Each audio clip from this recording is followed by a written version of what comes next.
This episode is sponsored by Tin Can Timepieces.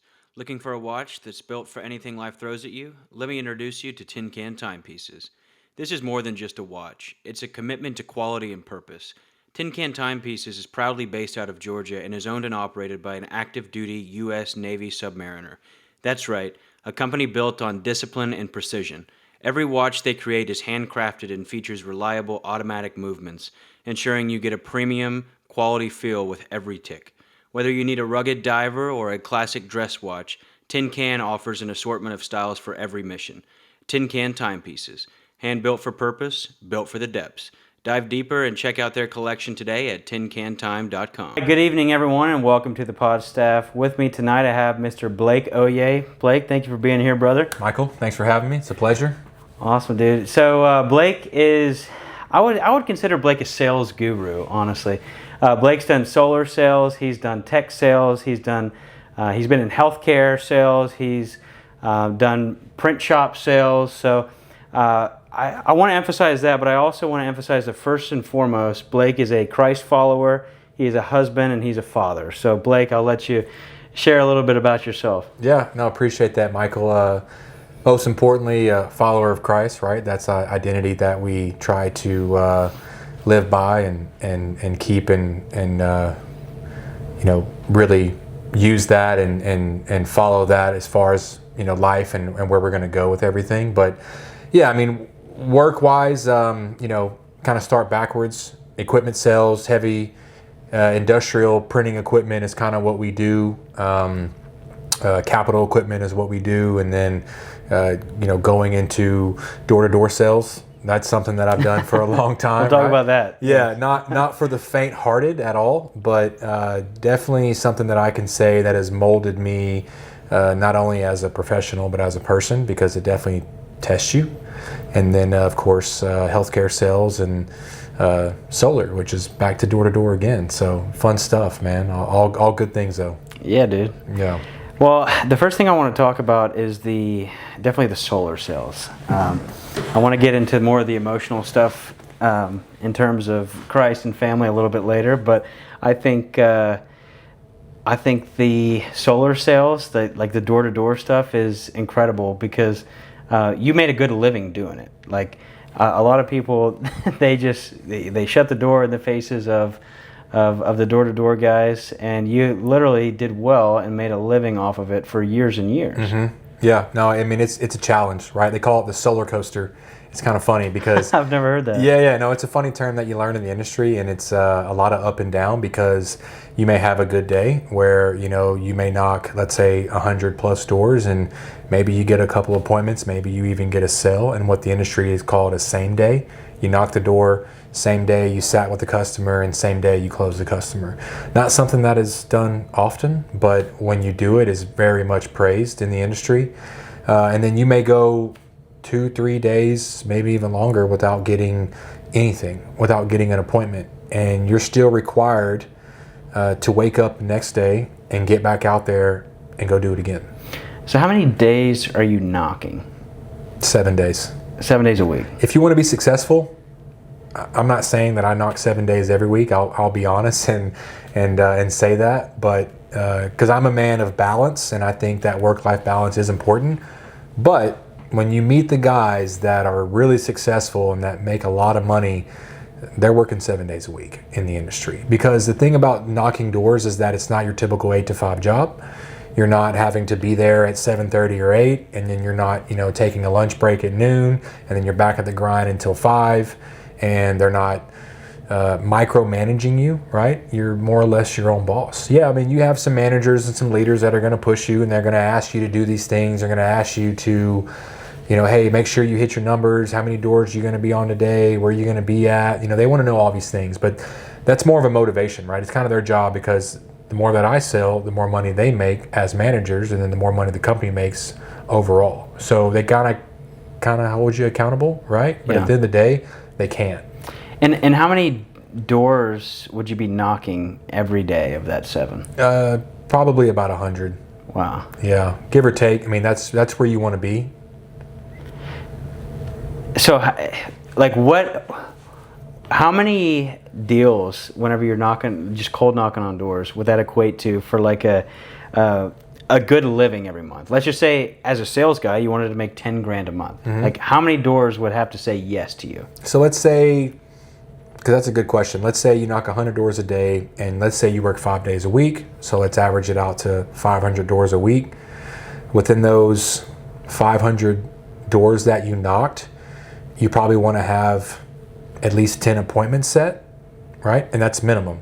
I mean, some guys may watch this and be like, 10, that's rookie numbers. You need to be doing better than that, right? But just for example's sake, say you set 10 appointments, which in the grand scheme of things is not good numbers, statistically speaking, right? Yeah. But out of those 10 sits is what we call them, right? Because you actually get to have a meeting and you actually get to sit down and you meet with the homeowner and you have a presentation with them. If you can close 3 of those deals, you're going to exceed the $10,000 commission mark that you're asking about. So it's I feel like most sales, if not all sales, is a true numbers game. Marketing, sales, numbers game. Yep. But to me, and not even just by what you said just now, but like what we've talked about in the past, it just sounds like that's like door-to-door knocking is the ultimate numbers game in sales. Mm-hmm. Yeah, you got to have a plan. I mean, yeah, you do. I've seen guys in meetings, get called up. There's a guy by the name of Sam Taggart. He's a pretty popular door-to-door guy, and he's on Instagram and he does podcasts and he makes videos, and companies all around the country hire him to come in and to train their sales force on how to do exactly what Sam did and how Sam made millions of dollars being a door-to-door guy. And Sam's thing is that, how much money do you want to make this year? Oh, I want to make $100,000. What are you going to do to get there? Well, I'm going to go out and sell solar. Okay, yeah, that's fine. We get that. But what's your plan? How many doors are you going to knock a day? How many doors do you need to knock to set an appointment? How many appointments do you need to make your money? He broke everything down to the door, right? I mean, it's a plan. You got to know exactly where you want to be, and then as you, let's say, work this plan for 3 months, well, then you can go back and you can measure that and say, okay, I've knocked X amount of doors, I've set X amount of appointments, I've sat down with X amount of homeowners, and I've closed X amount of deals. And so I know where I need to be to continue to do this trend, right? Yeah. I mean, it's got to be measurable, just like with anything. Yeah, and I think that's a common misconception with sales is that it's, especially door to door, it's like grimy, or it's, whatever people want to label it. Yeah. And what people fail to understand, and I want you to speak on this, is that it still is an experiment, and it's not a science experiment, but it is an experiment in the same sense that a financial person is going to evaluate a company. Mm-hmm. They're going to say, hey, here are the numbers, here's what we did, here's how much we did, and here's what we can spend, and here's what we lost on, and like all that. Yeah. I think a lot of times is failed to be recognized in the sales industry. Yeah, no, that's a good point. And I can say when I got into solar, I didn't think of it that way. I was just hungry, naive, not afraid, and you want me to go knock doors? Cool, I'll go knock doors. Tell me what you want me to say. I'll go say it. And I would do that, and then I found out pretty quickly, like, okay, I'm not bad at this. I can do this, right? And then as you start to learn and you rub elbows with people that are successful in the industry, then you start to realize, like, okay, well, I need to plan, kind of like what I said. I need to start figuring this out. I need to really hone in on what I'm doing here and not just out here shooting blind, right? I need to make sure that I'm succeeding in a way that's measurable and is going to pay off, because people get burnt out really easy in the solar industry. It's very common in a high turnover type of industry because you are looked at as like a snake oil type door-to-door guy, right? I mean, that's just it is what it is, man. And for me, I never would accept that identity. Like I didn't accept myself as that, because I know me, and if you know me, you know that that's not what I'm about. I'm an honest person. I want to do the right thing, and I genuinely felt like, okay, well, I'm here to sell you something that could help you.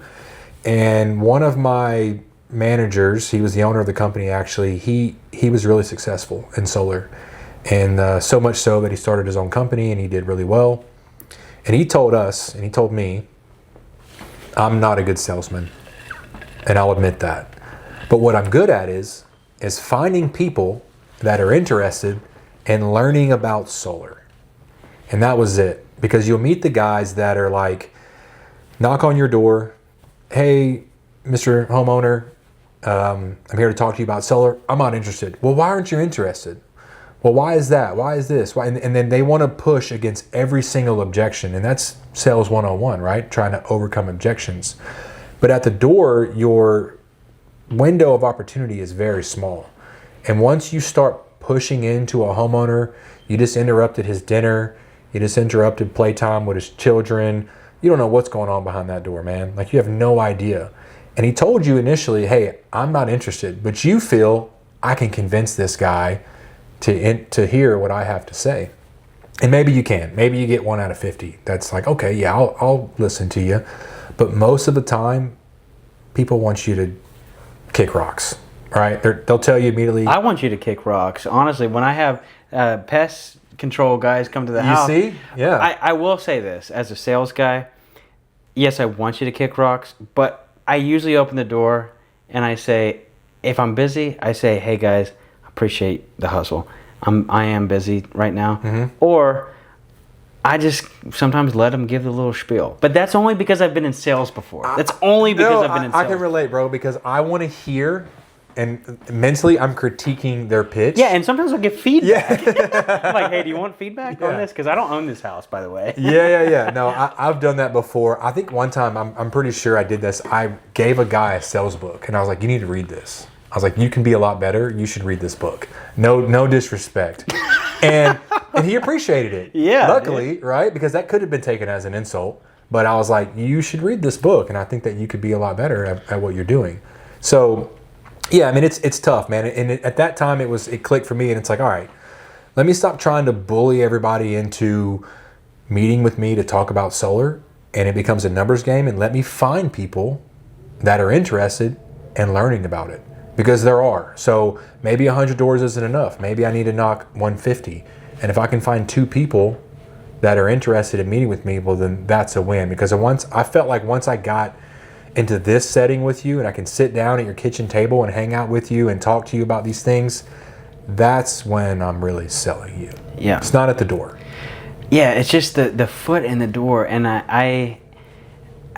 it's interesting to me because when I met you, I was like I thought solar sales dudes were like, dude, did your parents not raise you right? Like, I literally thought things like that. You're a door-to-door guy? Dude, you're a door-to-door guy? Like, right. Whoa. But then I met you, and like I actually learned about what you, like your philosophy on it, and it just kind of changed my whole mindset. And it just made me think, like, not even, like, we can move on from the topic of solar, but, like, just sales in general. Like, the topics of conversation and how you, like, craft those conversations, mm-hmm. I feel like that's like, that can be relayed across different sales industries and 100%. Stuff like that. Yeah, no, so, it's spot on. And I feel like you had I almost feel like it's a huge asset to you that you did solar, mm-hmm. because that's like the number one getting told no industry there is. Yep. And now you're successfully selling. How many years later? 6. 6 years later. Yeah, 5 or 6 years. Yeah. Yeah. That was 2020 to like 2022 or 3. Yeah, somewhere around there. So yeah, something like that. Yeah. Yeah. No, it was good. And especially whenever we got into healthcare sales and we were doing it over the phone, it was a breeze because I didn't have to look at anybody in the face.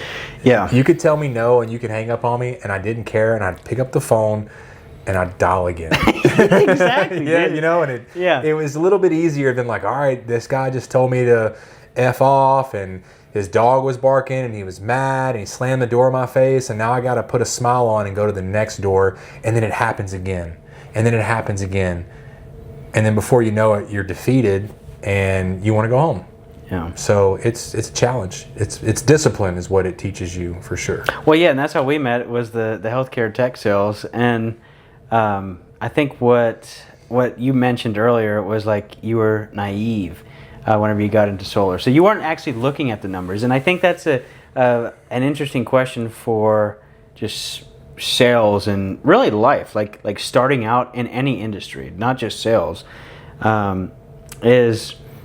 Is it better to have a system in place that allows you to evaluate the work that you've done versus the progress that you've made and then figure out a formula? Or is it better to come in naive as hell and just say, I don't know anything about anything, I'm just going to work hard? I think naive is the way to go. Because I think of as to that question as a leader, I want the naive guy. I want the guy that has no fear, doesn't know what he doesn't know, and he just wants to show up and grind. Because that's the guy that you can coach. Hopefully he's coachable, and he probably is, because he's hungry, and you can see it, right? Because he's driven, and he's just going to get after it.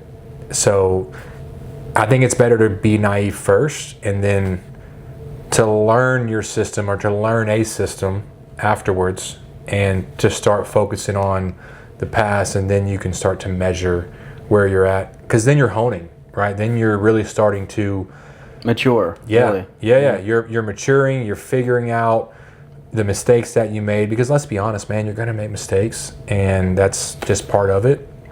And you got to learn from them, and hopefully you have a good leader that can help you do that and overcome that and continue to figure that out. And sometimes you don't have a leader. Like in solar, like I had managers, but I didn't have leaders, right? And it wasn't until later that I learned what like true leadership actually looked like and what that was. And that's where you can get like really dangerous in a good way, because you can really become, because it's easy to get like tunnel vision, right? You know what I mean? Like it's really easy to get that way, but you need someone to kind of like be a fresh set of eyes to maybe see the things that you don't see. Yeah, and I think that's big on like you said, leadership, not just managing. And I've had a few podcast guests on recently that have been like very high level leaders, and they've preached that, like community over culture and like and stuff like that. And I think, and a lot of the guests I've had on recently are 60 and above.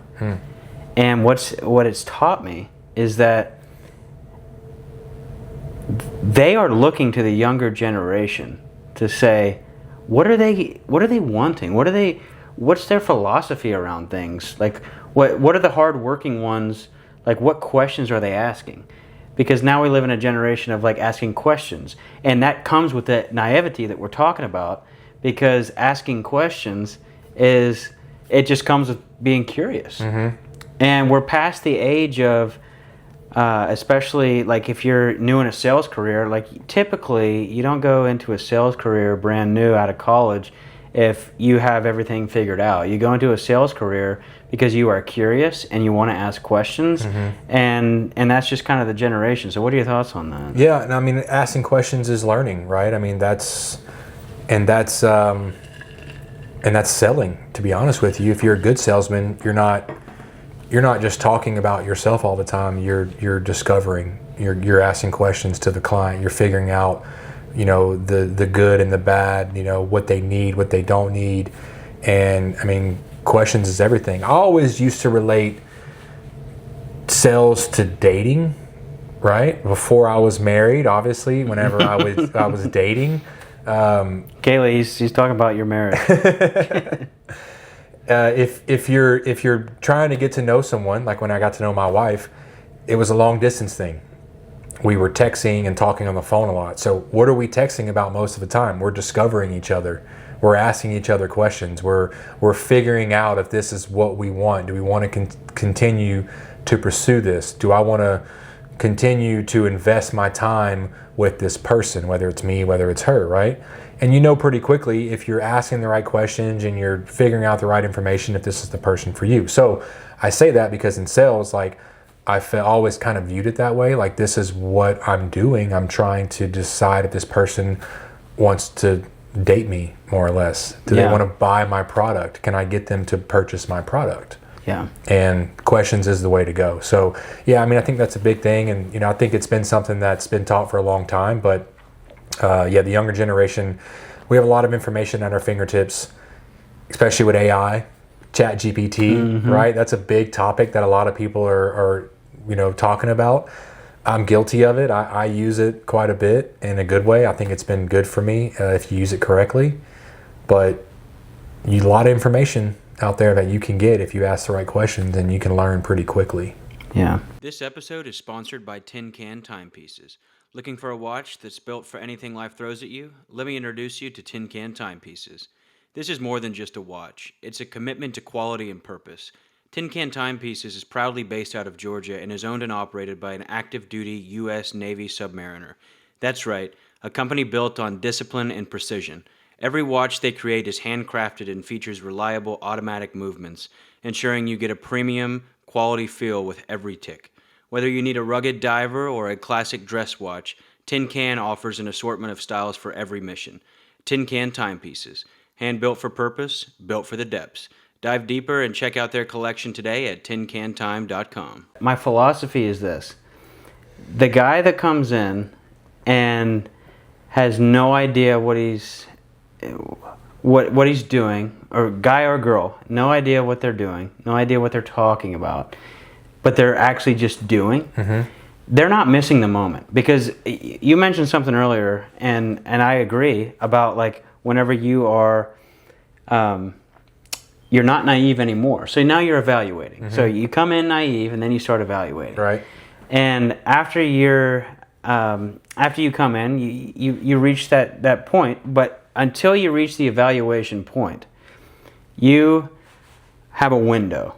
That window of naivety is so minuscule. It's short-lived, and I personally believe that the people who are extremely successful in the world are the ones who, when they were naive, they took advantage of being naive instead of shying away and saying, "Oh, I have to evaluate this." Yeah. What do you think about that? Yeah, I think that's a good view, because it's like, why try to hurry up and grow up?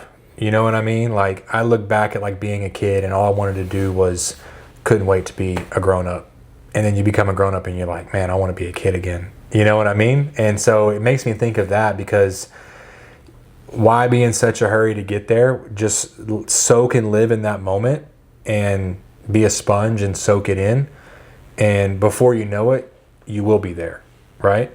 Yeah. If that answers the question. Like, yeah, absolutely. It's definitely, you get to a place and you're like, oh, I want to be like that guy. He's so successful, and he's, getting all the praise and the promotions and the money and this and that, and that's cool. But, like, he grinded to probably get there. Yeah. Right. He probably wasn't. Everyone says, they're so lucky. Yeah. Well, you didn't see the dark days. Yeah, you and didn't the grind. see that. Yeah. And the work and everything that they put in, and a lot of times, like, the things that you think are easy, or someone made it look easy, let's say, it wasn't. They put a lot of work and hours in the dark, by themselves, grinding, and just continuing to outwork themselves every single day. And then, they got to the point where they could do this, whatever they were doing, and make it look easy. Michael Jordan's a prime example of that. Kobe Bryant, those guys, Tom Brady, like, they made it look so easy, but they worked really hard. Yeah. All the time, right? And at one point, Michael Jordan didn't make the basketball team, right? Tom Brady wasn't a high draft pick, right? These guys were not always competing at the level that they were, but they continue to work hard, and they made it. Hard work beats talent every day of the week, in my opinion. Yeah. You just have to go get it. You got to have that dog in you. Yeah. That dog. I Yeah. like that dog. Yeah, not to not be unprofessional, but I'm just saying. Dude, this is not a professional podcast. You got to have that fucking dog in you. You got to have that dog in you. Yeah, exactly. There we go. Yeah. Yeah, you do. You got to have that dog in you for sure. Yeah, dude. I mean, it's just over and over. You see, like, and I've done some hiring and stuff too. Like, and you see people. They're naive and they're hungry, and there are leaders and people who would like to take advantage of them, and then there's leaders and people who would like to take advantage of that. Yeah. And of that is okay because. Well said. They end up growing into what you coach them to grow to. Mm-hmm. And what I've seen a couple of times is like whether I'm coaching someone myself or someone has coached me, the best leaders, they are not worried about someone surpassing them. Yeah. And so they will teach you everything that they know. Yep. But the insecure ones, and it's really easy, they're not bad people. It's really easy to be insecure. Mm-hmm. They're the ones who will say, I'll teach you enough to be dangerous, Yeah. but never enough to take my job. Yep. Yeah, and that's not a leader, Yeah. in my opinion. It's not. That's not somebody that really genuinely cares, right? Like a real leader, in my opinion, is like, I want what's best for you, and I want you to own the company one day, hopefully, right? Like that's the way I view it, and it's not easy, right? But a lot of people are selfish, or they are insecure, like you said, and maybe they don't even realize it. They don't mean to be that way, right? Most of them don't, and I think we're so hard on leaders too in general. Yeah. And everyone's just figuring it out. Yeah, no, that's right. Yeah. Yeah, no, I mean, you're right. I've just had recent guests on that have written 6 books and been chief whatever of companies and stuff like that. And it's such an honor to be able to talk to them, but it's also even a bigger honor and blessing to come out of that conversation and hear, I'm still learning too. Wow, I'm 27 years old. Mm-hmm. Someone who's 67 years old says, I'm still learning too, and they mean it. Yeah. Well, you realize like we're not so different at the end of the day. Like we're not. But we view these people as like they are. Yeah. Right? You made it. Yeah, Wow. right. But that's not the case. Like Yeah. you sit down with them, and it's cool that you can have guests like that are humble enough to sit down and have these conversations with you and just be like, yeah, this is who I am and this is what I do, and my success doesn't define me, but it's cool, and I'm just still chipping away and grinding the way I did back when I started, when I was just a naive young person, right? Mm-hmm. Trying to get into whatever it was I was getting into. One of the things I've shied away from, I don't know if it's on purpose, but it's just not a very comfortable topic, is money. So I want to talk about money with you. Yeah. And I want your thoughts on idolizing money. You know, we've talked a lot about, sales and things like that, but I think what interests me a lot about you and our friendship and what I've learned from you is your Christ following, Mm-hmm. and how that has progressed into something that not only changes your view on money, but it changes your view on everything, and it's not tangible things.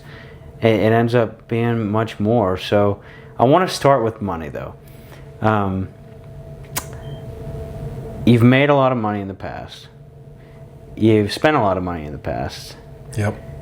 And I want to hear about the balance whenever maybe you were making and spending like that. Yeah. No, I mean, it's definitely a balance. That's definitely the word that I would say, because we need money, right? Obviously, to live and to have a life that we all dream of. But idolatry is definitely something that, the Bible talks about specifically. And money is a big topic when it comes to things like that. And I've been guilty of that. And I still can be at times. But there were times whenever I've made good money really fast and, thinking that this is it and it's going to continue to come in this way and it's going to continue to be this way and I can live this lifestyle and spend, buy, travel, whatever I wanted to do. And, you realize real quick, or at least I did, I had a point where it didn't, it did slow down. And then you have to pivot, you have to make adjustments, and it can be stressful. It can be tough. And, these are those uncomfortable money conversations that people don't want to talk about. And I'm not afraid to talk about that because of who I am now and who I am today, and hopefully continuing to go down this path that made me this way, and it brought me to this life. And I owe all that to God, honestly, right? I mean, because you always will pray to God whenever, at least me, or I have in the past, or most people, when it's a tough situation, there's a tough time, right? You'll drop on your knee and you'll pray and you'll open the Bible up, and it's easy to go to Him whenever you're struggling, right? I think we all can relate to that. It's when life is good, are you still following those same habits and, continuing to lean on Him and to have Him guide you? And I can say I've been victim of that where I haven't. And He giveth and He taketh away, right? They always say that. And so I've been taught lessons before, especially with money, that I've had it and then I didn't, or not as much. And I would go to Him and I would pray and I would worship and I would, go to church and continue to focus on these things. And then I realized that I'm focusing on the wrong thing.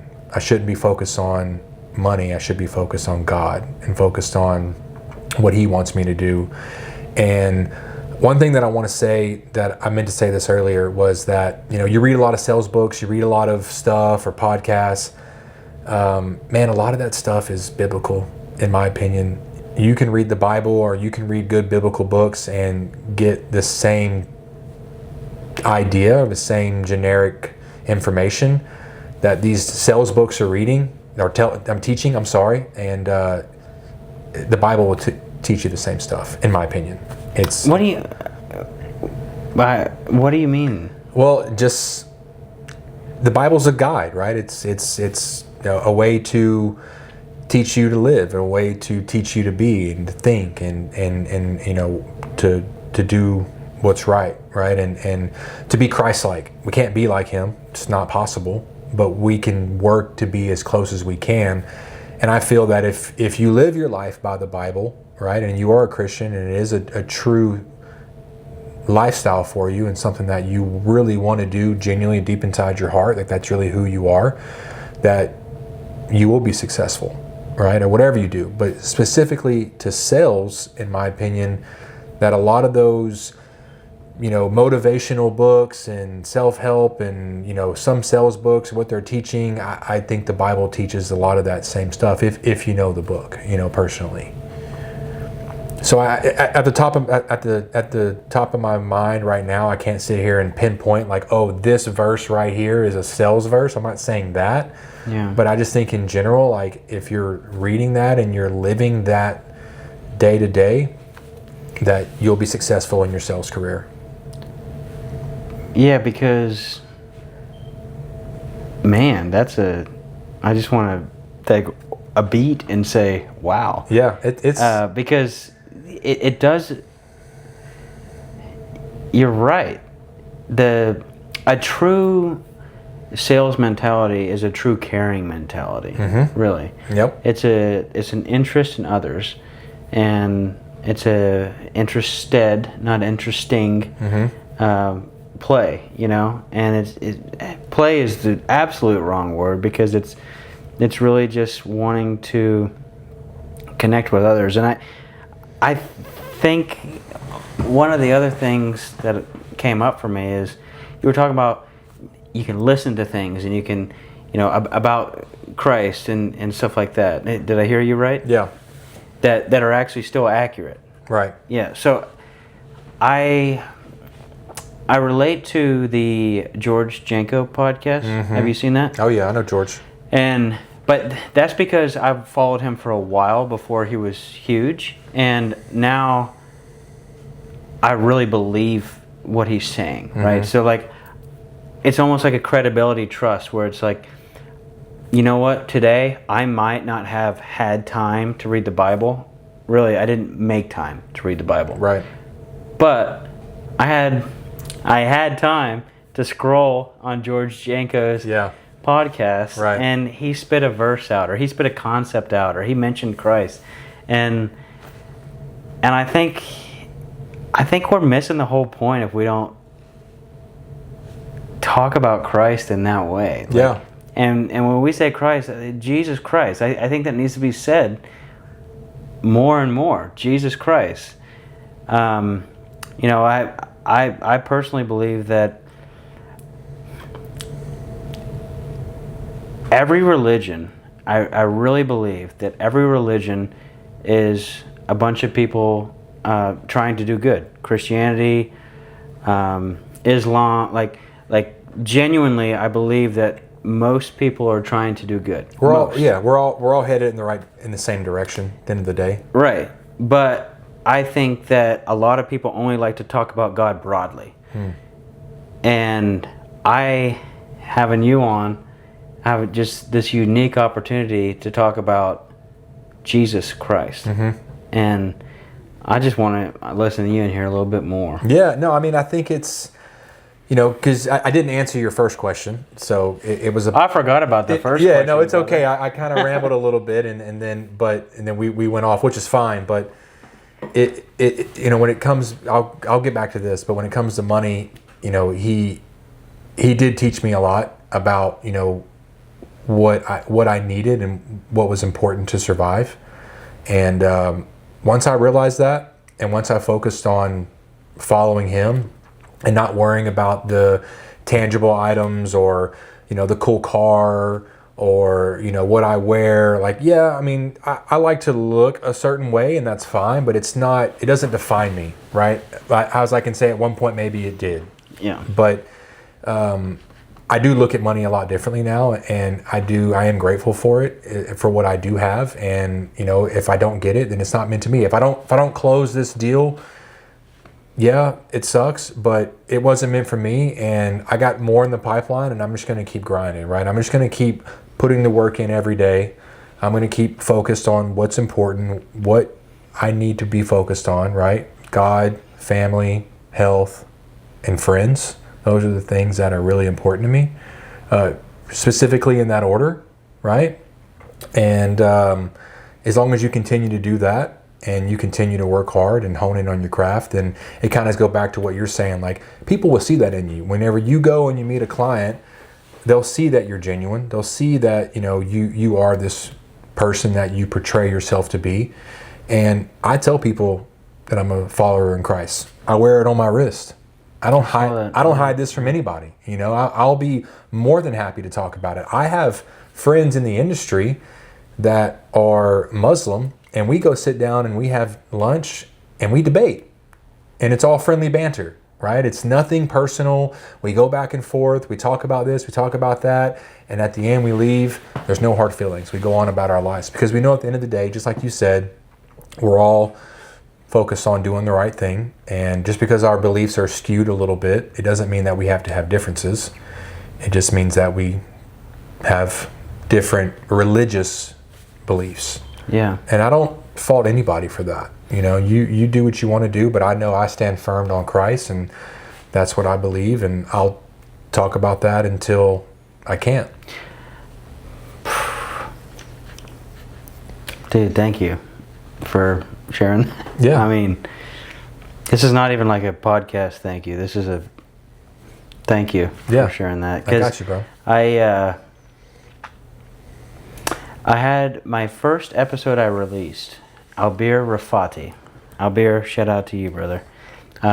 He told me about his Islam faith and his Muslim faith, and he actually talked about it a little bit on the podcast. And I think that there's so much hate that goes back and forth.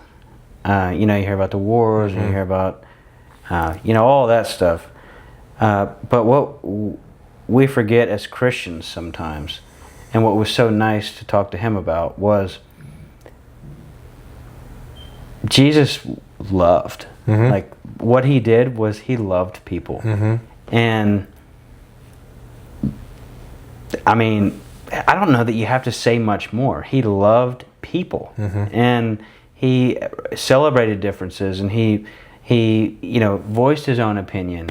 And I think that that's really cool that you've got to a point with people of different religions where you're able to talk about your faith versus their faith, and like have like a and it's not insulting. Yes, right. I'm not exactly. looking to do that. You know, it would be one thing if I met someone that was an atheist that was bashing Christ, right? Yeah. Well, then, yeah, I'm not okay with that. Yeah. You know, I'll go to war over that. You know what I mean? Yeah. Not like in a physical way. No, Like, I know what you mean. But, you know, I think that's something, because what you said, like, yeah, Christ did love all, but something that I heard recently was that, and it resonated with me, and I'll share this with you. It's something that I have that I'll send you offline. But, you know, God does hate all that is not him. And I never thought of it like that, because growing up, it's like Jesus loves everybody. And no one wants to talk about Nobody that. wants to talk about that. But why should I love the guy that is hating on God, the God that I love, the Christ that I love? Why should I love that person? You know, I'm not saying like I hate you, like I want to destroy you or I want to kill you, right? But no, I'm not going to allow you to do that without standing up for what I believe in. And you know, what you're saying is wrong, and it's ugly, and it's not what I stand for. And no, I'm not for you. I am against you. 100% I am against you, because you're against me, right?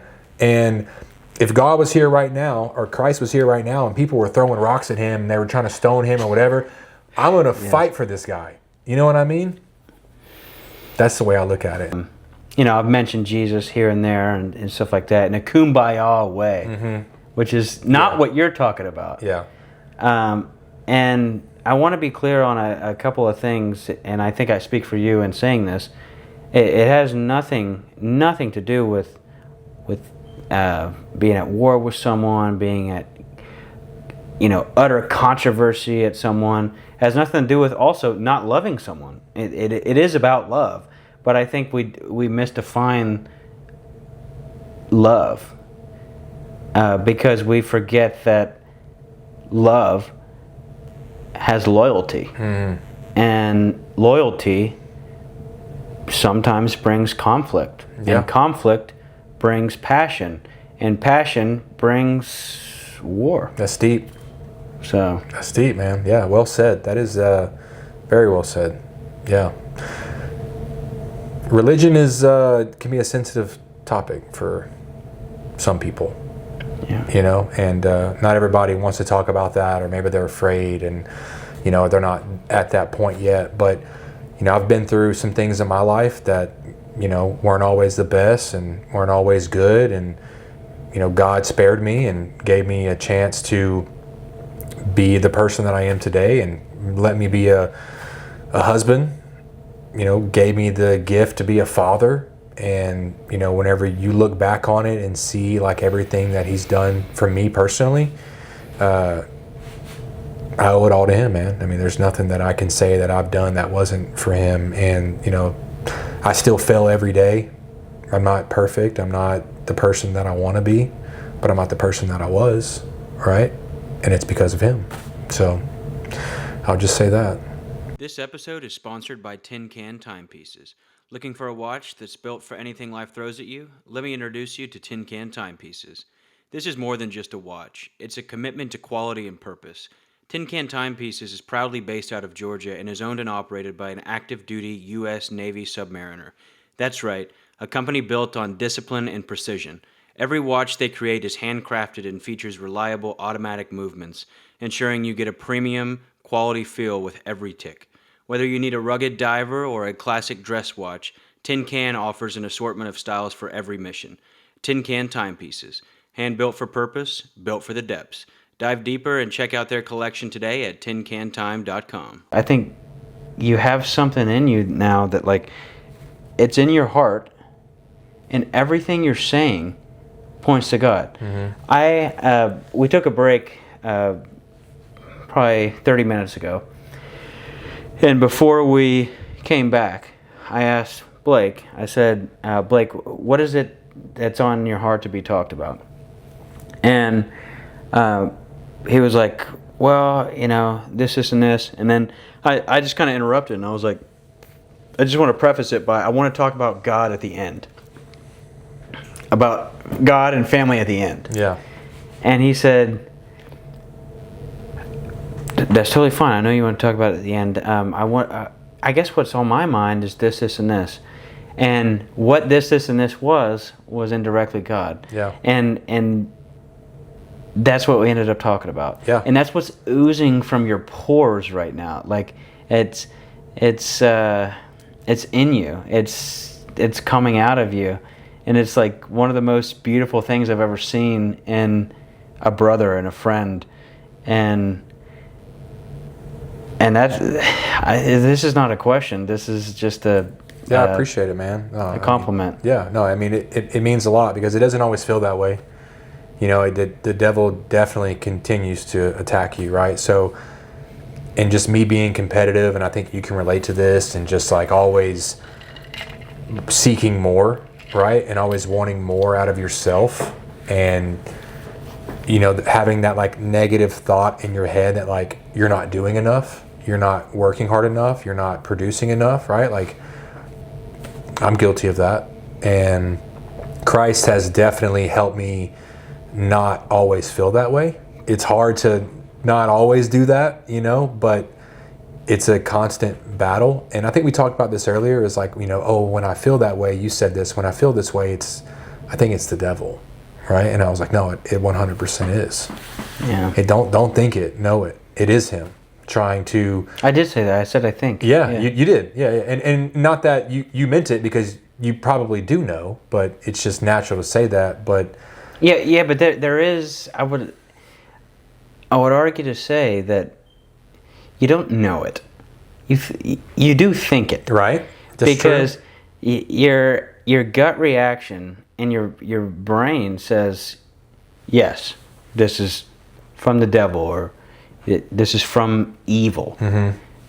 But then you look on Instagram or you look somewhere else, and it's like, it's just your own mind trying to sabotage you. And it's like, I don't think I can get on board with the fact that your own mind naturally wants to sabotage you. No. Why would your own mind want to sabotage you? Your mind is with you. Yeah. So why would you want to do that? Your mind wants to protect you. Yeah. Scientifically, if you really want to get into it, it's actually designed to protect you and to keep you at bay, to keep you passive, to keep you, just quiet and relaxed. That's really what our minds are designed to do. But, you know, certain people, certain thought processes, if you are, let's say, always go to competition, if you are competitive, then you're constantly challenging yourself, right? Do I want to get up at 5 a.m. and do that workout? Absolutely not, right? My brain is telling me, no, don't do that. Hit the snooze button and go back to sleep. How great does that sound? It sounds amazing. But that dog in me is like, no, get your ass up and quit being weak and go do that, right? And so your mind typically is like really trying to protect you. So is your mind really trying to sabotage you? And no, it's not. It is the devil. But is society telling us today, like, well, you need to focus on you. You need to focus on what do you want to do? And, you know, you need to worry about yourself and what makes you happy. Well, that's not the way it works.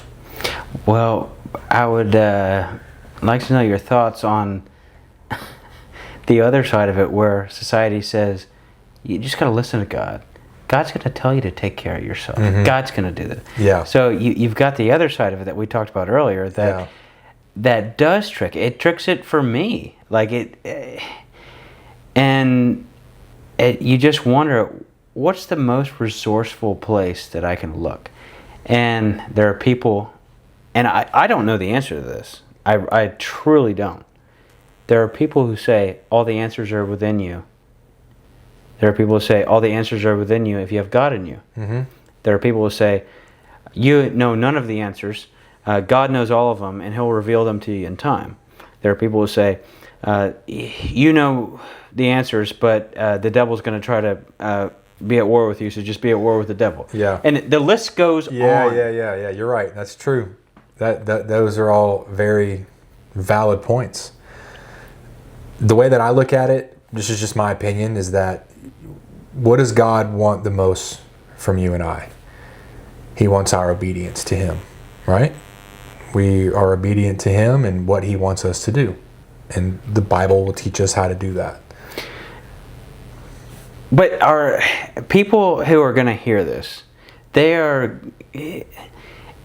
if they're devout Christ followers, that might resonate. Mm-hmm. What would you say that they should look at? Well, obedience is nothing without action at the same time, though, right? Kind of like what you said, like, well, God will give this to me if I just wait and be patient. Well, if your car breaks down and you need it to go to work and go to the grocery store and get your kids or whatever it is, you don't just sit around your house and wait for a car to show up. You know what I mean? Like, that's not logical. That's good. It's not. You got to go take some action to get a new car, right? And what would you say to like blind action? Because I think that in my life, I've taken a lot of, and I don't say this to be noble, I just truly have taken a lot of blind action. Mm-hmm. You know, I've drank too much in the past. I've been the wrong guy in the past, and there are times in my life that I don't want to repeat. Mm-hmm. So I just say, I'm gonna go here, and I don't know if that's the way. But when I've done that, I do feel like I've gotten kind of what you're talking about, where God has said, you're running.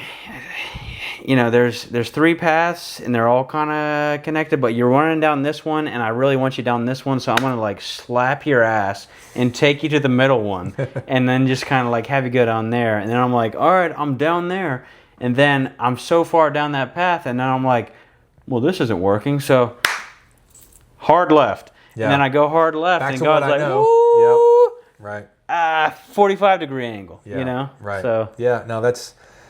It is tough because you want to always do the right thing, but one thing that I've learned that has really helped me is because I'd always hear this term, right? The Holy Spirit, right? What the Father, the Son, the Holy Spirit. Like, what is the Holy Spirit? I never really truly understood that. I don't know if you do personally, but it was something that I didn't truly grasp. are you asking? Yeah, I mean, I guess I am at the same time. Like, do you feel that you know what that is at this point? I think that is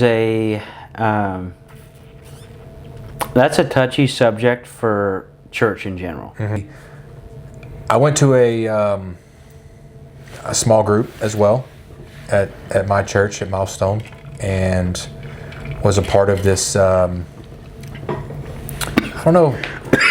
It was small groups, and then it led to an event, and this was like a 2-day event that we'd go to, and it was called Freedom. And during that time of Freedom, I don't want to get into the whole thing, it is a lot to unpack, but it was a great time, great experience, and did it with some friends and made some friends, and it was men and then women, and then we all come together. But I did learn about, genuinely in my mind, mentally, kind of had an epiphany of like, this is what the Holy Spirit really is. And what I realized was that it was within me the whole time. Like, the person that I am, the way that I treat people, how I view things, my honesty, all these great traits, I guess I can say. I'm not trying to say I'm perfect. I'm absolutely not. But all these things that like my mother instilled in me, right? You talked about your dad, and my dad did a good job too, but my mother instilled in me were traits from the Holy Spirit that were always within me. Yeah, now Blake as a human being made these mistakes and made these decisions and decided to be this person at certain times throughout my life and do things, and I wasn't always in church, I wasn't always with God, I wasn't always doing those things, right? But he was still in here, right? He was still within me. Now, was I feeding that, and was I living off of that and genuinely being that person all the time? No, I wasn't. But it was at that moment when I was at Freedom that I realized, like, it's been within me this entire time. I just haven't been living that way. I haven't been feeding the Spirit. I haven't been listening to the Holy Spirit, right? And the more that you're in church, and the more that you're listening to the Word, reading the Word, talking about the Word with others, that's a big thing too, is being in those small groups. It's so filling. It is, and you don't realize it. And something that we talked about earlier was, leading my family to that, right? And making sure that that's the foundation of my home, in my house and my family, and that, my child and maybe future children, that's how we live our lives, and that is number one most important thing that we can do is keep God at the center of it all. And without him, it's going to be tough. Life will be really tough. Not that it's not already, or it won't be, right? It's not like it's just an escape from anything, but yeah, I mean, just talking about it here right now and having no fear to talk about that, and being comfortable to talk about him, and letting people know, like, this is how I live my life, and all these traits about me are through God. And I don't know, like I said, at first I never really understood it. Like, I knew that I wanted a relationship with God, and I'd go to church and I'd read the Bible and be like, okay, yeah, I do this, I don't do that. Like, okay, yeah, I'm pretty good. Like, I'm doing all right, like, I could be better. But, like, genuinely, like, who are you as a person? Like, are you bitter? Are you evil deep inside? Are you a hater? Are you judgmental? Like, I think of all those, like, other traits and words that I use. Like, those are not ways of God. Those are not ways of Christ, right? Like, I want the best for everybody. And if I see a stranger on the side of the road and they need something, if I can help them, I will. Like, I don't know if that's it, but that's what I want to do. We don't know their path. I have an extra $1 in my pocket because God blessed me to have the means to do that. If I can give it to this person and maybe make a difference, I'm willing to do that. And that makes me feel good.